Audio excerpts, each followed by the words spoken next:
Don Mauricio, ¿no le parece que el hecho de que América Latina hable español es una casualidad histórica, teniendo en cuenta que España tiene 5 idiomas oficiales, o fue deliberadamente una política?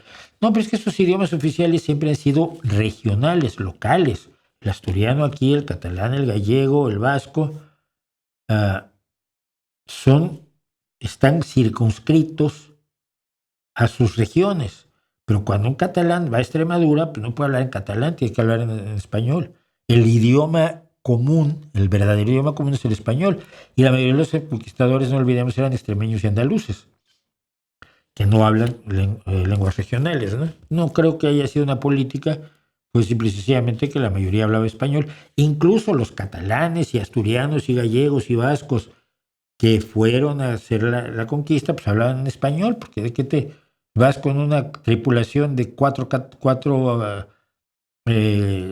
extremeños, 3 andaluces, dos madrileños, un par de valencianos. Si tú eres gallego, ¿vas a hablar en gallego? Pues no, no. Si o eres vasco, pues no vas a hablar en euskera, pues no te van a entender.